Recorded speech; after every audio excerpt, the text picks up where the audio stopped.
Hola, querido amigo que me escuchas. El célebre estadista y escritor Domingo Faustino Sarmiento dijo que la Biblia era el libro padre de todos los libros. Y también la Biblia es conocida por su inestimable valor como fuente de información sobre el origen y el destino de la humanidad. Además, como pieza literaria, es algo sencillo pero sublime a la vez. Si la miramos como un código moral, contempla las más variadas condiciones de la vida sin perder altura ni modificar su objetivo. Además, y en mayor importancia, la Biblia como guía espiritual del hombre es el lugar donde el hombre encuentra el amor a su sed, la perfección a su vida y la eternidad para todos sus pensamientos.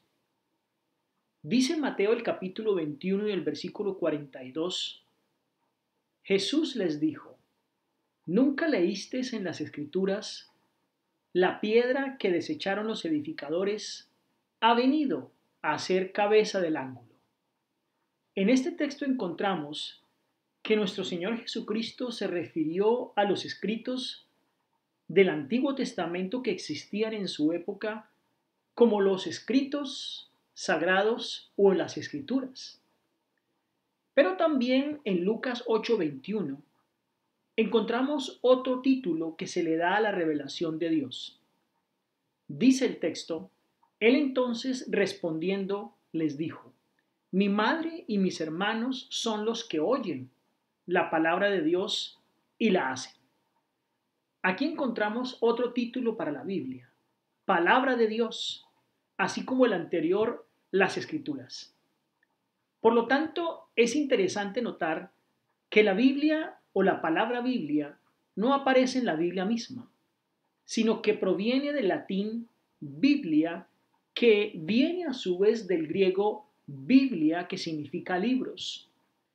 Así, la palabra griega biblos es el singular de la palabra Biblia y significa papiro. El nombre entonces del material en el cual se escribían los libros del Antiguo Testamento.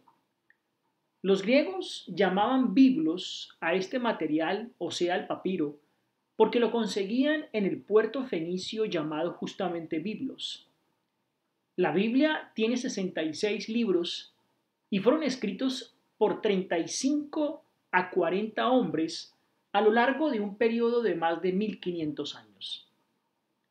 Por lo tanto, el conjunto de estos libros es llamado también la palabra de Dios o las Sagradas Escrituras. Pero ¿cómo fueron dadas esas Sagradas Escrituras al hombre? Dice segunda de Timoteo 3:16, toda escritura, refiriéndose a la Biblia misma, es inspirada por Dios. Por lo tanto, cuando los hombres del Nuevo Testamento se referían a la Biblia, se referían a ella como la Escritura. Y el mismo Dios fue quien inspiró a los escritores del Antiguo Testamento y también a los del Nuevo para que declararan concerniente a lo que Él quería dar a los hombres en esta tierra como mandato y como mensaje. Dice segunda de Pedro 1:21, porque ninguna profecía fue traída por voluntad, sino que los santos hombres que Dios tuvo hablaron siendo inspirados por el Espíritu Santo. Interesante. Es decir, fue el Espíritu Santo quien dirigió a los hombres para que fuesen portavoces de Dios. ¡Qué ejemplo más maravilloso!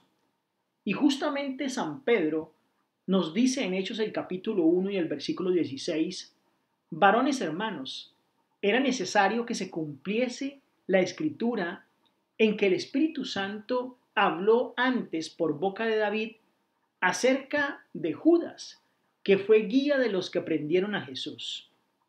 Notemos aquí que el apóstol San Pedro se refiere a la Biblia como la escritura que el Espíritu Santo dio. Dios fue entonces quien inspiró a los hombres a escribir su palabra. Así que, por lo tanto, por medio de estos hombres fue que el Señor habló. Dice Hebreos capítulo 1 y el versículo 1. Dios, habiendo hablado muchas veces y de muchas maneras y en otro tiempo a los padres por los profetas. Entonces tenemos una secuencia hermosa. La palabra de Dios fue inspirada por el Espíritu Santo, pero a través del Espíritu Santo es que los hombres pudieron hablar acerca de Dios. A estos hombres se les llamó padres o también profetas que fueron delegados por el Espíritu Santo para dar a conocer la palabra de Dios. Así entonces la Biblia es conocida como las Escrituras o también como la palabra que ha sido inspirada por Dios. Qué hermoso es entonces comprender que cuando abrimos este hermoso libro encontramos directamente la palabra de Dios, la cual te ha mandado a ti, que guardes con mucho amor y que cumplas los preceptos de ella. Que Dios te bendiga en este hermoso plan.